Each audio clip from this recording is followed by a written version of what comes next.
Uganda. Engalo za Katikiro siziwulira. Akalulu.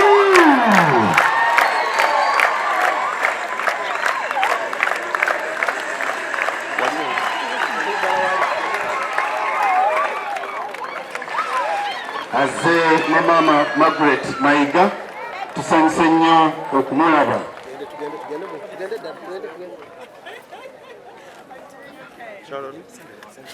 Mu kiseera kino abasaakaate bagenda okuyimba oluyimba lw'eggwanga.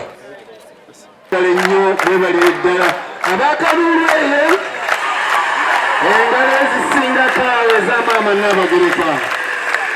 Tweyanziza nnyo, tweyanzeege.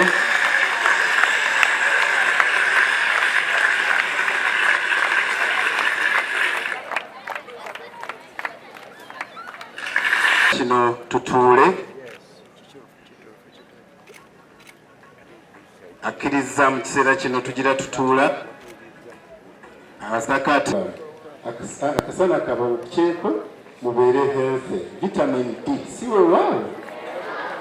Weewaawo bakubye engalo ez'amaanyi abasaakaate. Basanyusa.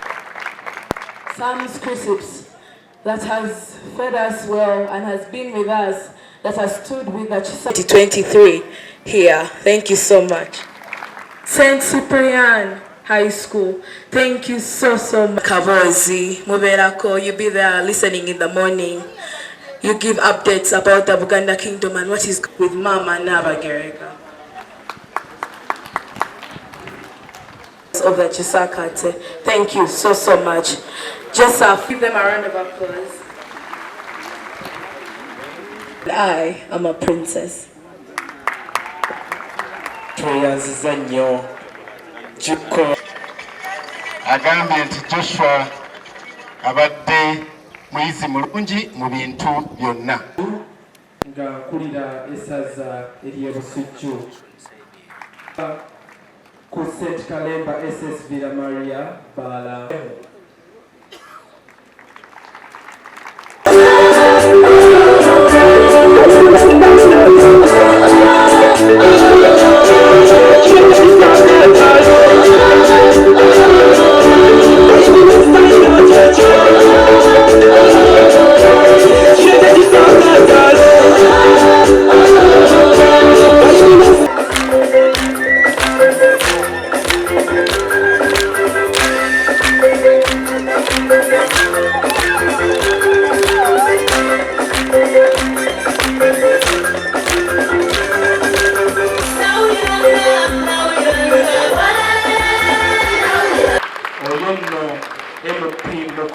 Municipality.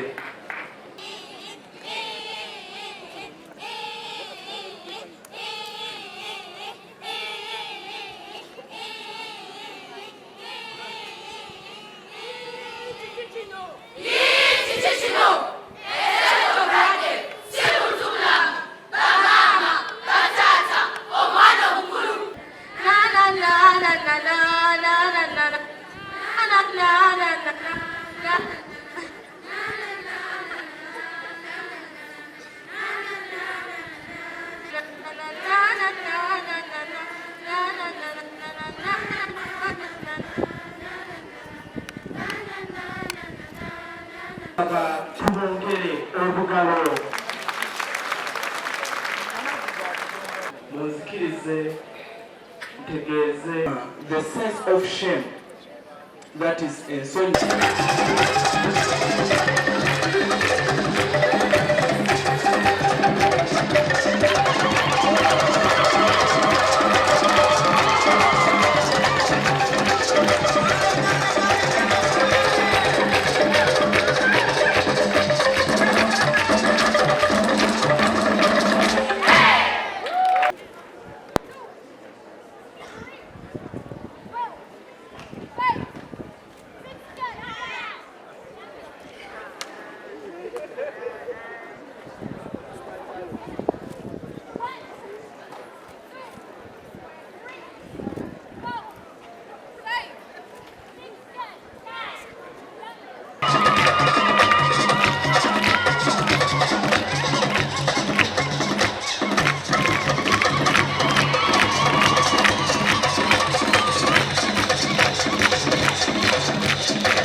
all of our interactions with the people of this beautiful country and of Buganda. They are respect for others, where we aim to treat people in a positive and dignified manner that acknowledges them for their abilities, their qualities and their achievements. Because, ladies and gentlemen, if you don't show respect for all peoples, then you cannot hear them and you will never learn from them. We also value integrity, which we define as being honest and having strong moral principles in all that we do, and in our collaborations, our partnerships with others, to produce something better than we could by ourselves. And finally, that a professionalism, where we all aim to have the skills and the competence expected from a professional in our fields.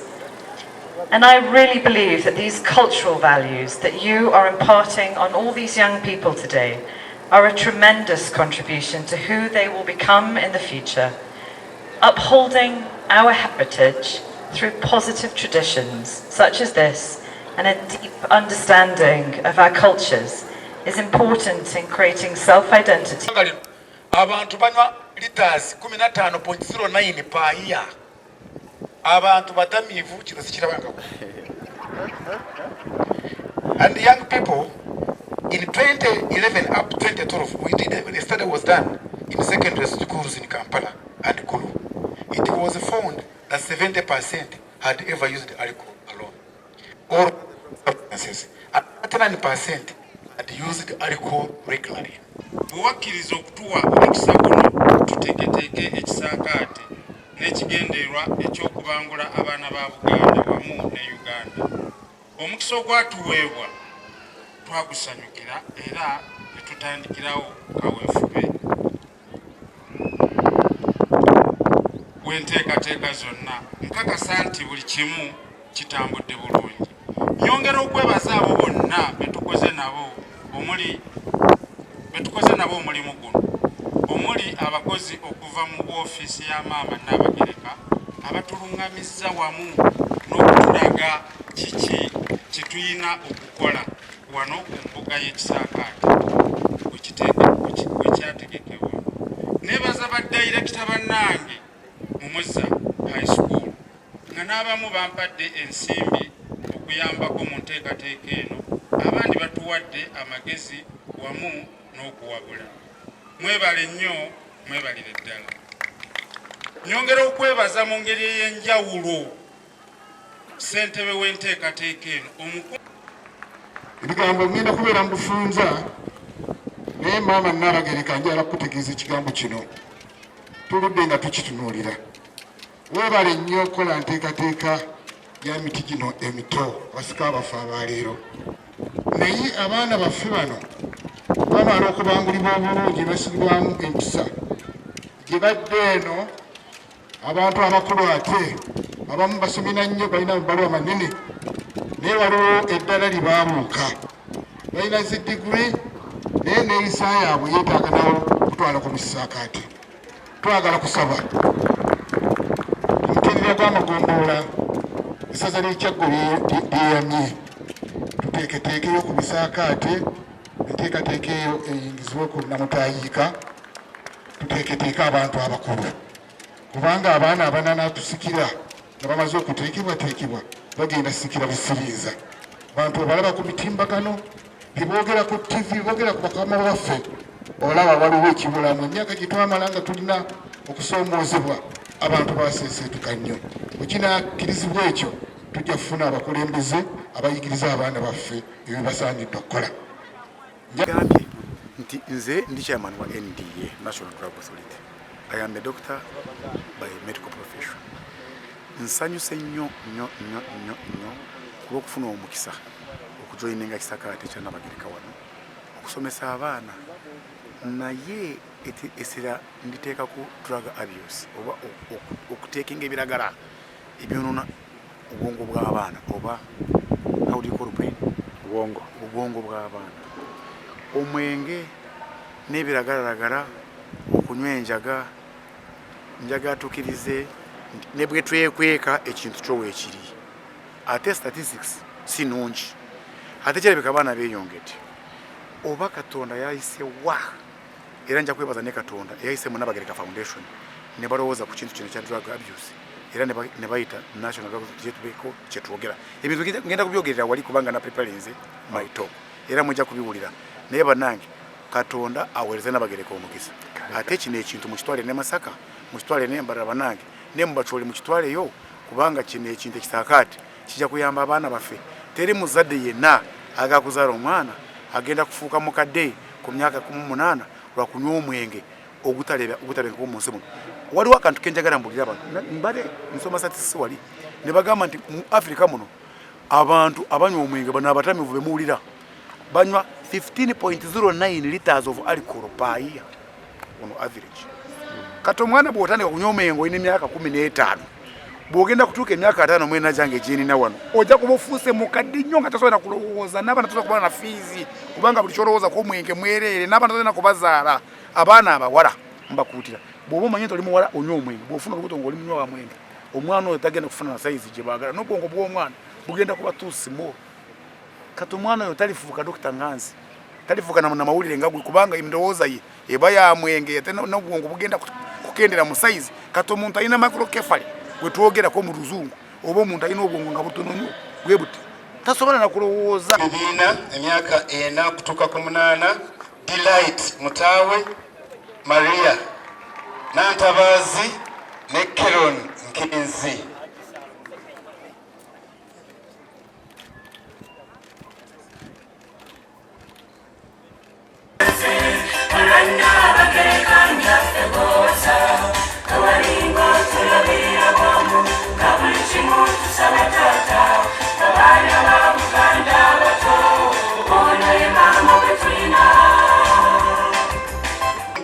Kalibala, Isabella Lubura, and Joan Narubwama.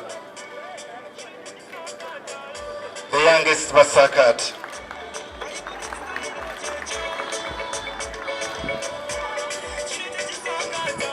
Babayambeko ebirabo bibazitoweredde maama toyanziza nnyo toyanzeegeza engalo ezo ez'amaanyi.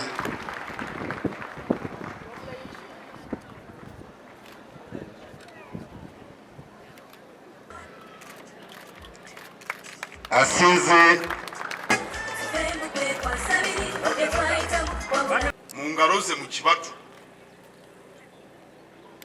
essimu eyaseereza ne kompyuta biriko kumpi buli kalonda yenna okuva mu buli nsi. Abaana bangi essimu n'ebyuma bikalimagezi babirina era ebyo bibafuula mikwano gyabwe ne babimalirako obudde bungi. Entimbe za TV nazo ziriko ebintu bingi abaana bye balaba buli budde. Omulembe guno gwe tulimu wa science na tekinologiya era tetukyasobola kugamba nti abaana tebakozese masimu oba tebakozese kompyuta oba tebalaba TV. Naye omwana asigala yeetaaga omukwano ate n'okuwuliziganya naye. Abazadde abaliwa n'abasigadde eka kisaana mujjukire nti emikutu gy'empuliziganya giriko n'ebintu ebitasaana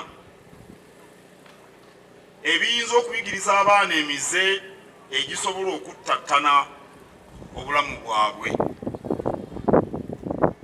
Ebimu byogeddwa ssentebe w'olukiiko olufuga National Drug Authority Dr. Medad omusajja wa Kabaka okuva ekigezi yasomera ekitovu abyogeddeko. Mu kisaakaate kino abaana bategeezeddwa nti kirungi okuyiga ebintu ebiwera kyokka bayiga obuwangwa n'ennono n'Oluganda Lungereza tekijja balemesa kumanya nnimi zaabwe. Abazadde bangi abaana babogerera mu Lungereza nga balowooza nti bwe bataakole bwe batyo tebajja kuyiga Lungereza. Ekyo si kituufu n'akatono. Abaana batendekeddwa mu mpisa ennungi ezisaanidde. Abaana babangulwa mu kukola emirimu egy'enjawulo. Bwe nazze wano ojja okulaba ku baana, waliwo omwana eyatonedde mukyala wange embira, era zezo zayambadde mu bulago ne ku mukono. Abaana be omwana omuwala oba aliwo eyazimpadde nti zitwalye mukyala wange. Wandigenze mukyala wange n'omulaba kiro oyagala n'okumulaba wuuyo nazze naye. Waliwo omwana eyantonedde embira ezo, baadde babayigiriza okukola embira ezo. Nnungi okukamala zisinga ne mukyala wange zaalina eka. Wano era abaana babuuliddwa omugaso ogw'okuwuliziganya obulungi ne bazadde baabwe ate n'abaawaka abalala. Naddala bwe baba balina ebibamalako emirembe oba nga bakabiriddwa. Ekigambo okukabiribwa abaana babadde tebakiwulirangako. Ekigambo stress kibasinga okumanya, naye okukabiribwa abaana bwe bakiwulire ne bakuba n'enduulu. Naye n'abalala abakulu babadde tebakimanyi, okufaananaku bannakyaggwe bangi.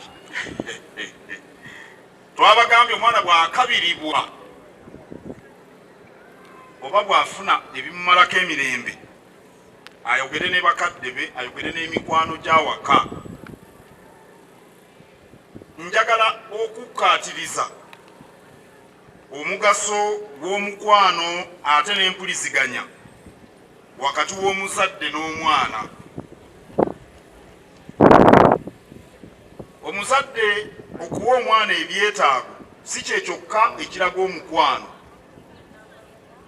Tusaana okufuna obudde ne tutuula n'abaana ne tubabuulira ne batubuulira ebibali ku mutima. Ono nno eyawadde mukyala wange embira, maama wange mulamba, ebyaddala nnokuba mwana wa kkojjanga. Kaakati oli ye muka mwana wo, kuba nze ndi mwana wo, genda omulamuseeko. Omwana mukubire mu ngalo, yakoze embira mukyala wange zayambadde, yawadde muka mwana we embira.